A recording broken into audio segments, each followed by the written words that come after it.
It took nearly 100 pages to compile an inventory of Queen Clemency of Hungary's possessions. She had 6 precious crowns to her name, despite having ruled for less than a year. The young widow seemed to find solace in buying jewelry and art. Who could have guessed that a penniless girl, almost losing hope of ever marrying, would become the wife of a French monarch, and such a spendthrift at that?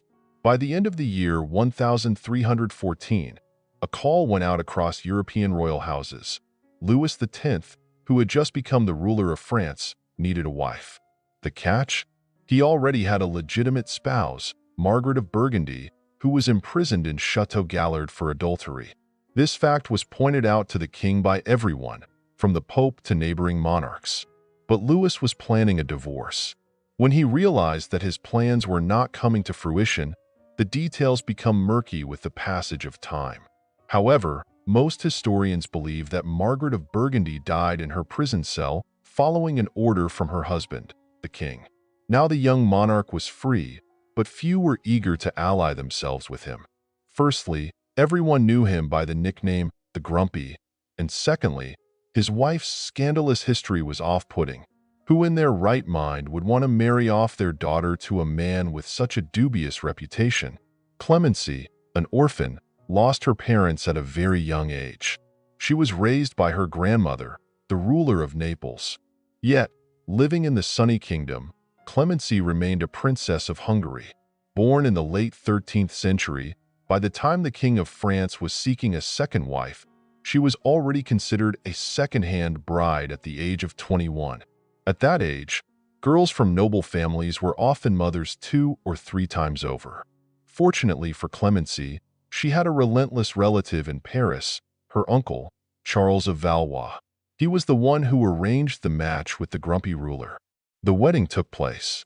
The new queen was a blonde with very delicate skin. At least, that's how historians describe her. She didn't meddle in state affairs and lacked a vibrant personality, making her the complete opposite of most women Louis was accustomed to. Calm, composed, and gentle, Clemency quickly won the heart of the King of France. In the following months, her influence only grew. The secret to Clemency's popularity with the king was simple. She never contradicted him, eagerly accompanied him wherever Louis went, and displayed piety, which delighted the king. In no time, he began showering her with gifts of jewelry and estates. Within 6 months, she owned 13 large manors. The news of the queen's pregnancy sent the monarch into a state of pure bliss. However, Clemency was far from the simpleton many believed her to be.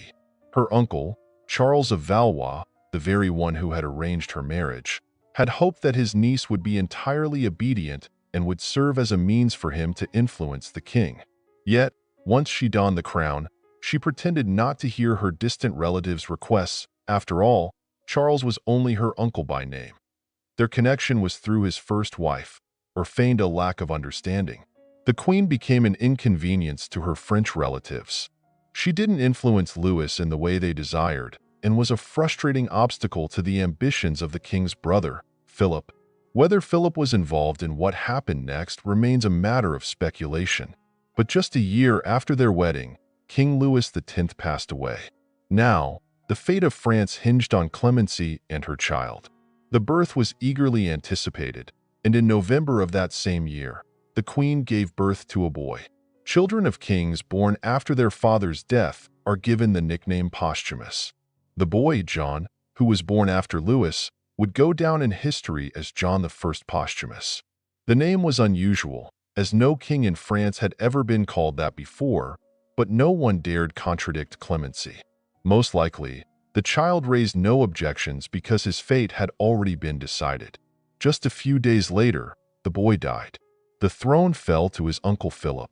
People sympathized with Clemency, but she sensed the insincerity. After moving from the royal palace to the temple, she underwent a drastic transformation. The modest girl who had so captivated King Louis became an extravagant spendthrift. Clemency of Hungary took up collecting jewelry, artworks, and expensive furniture. She simply couldn't stop. With each new purchase, the widow tried to drown out her grief. for it is well known that everyone finds their own remedy for loss. The former Queen of France passed away in the year 1328. It turned out she had accumulated so much debt that her possessions had to be sold off. The inventory of everything Clemency had purchased filled 99 pages.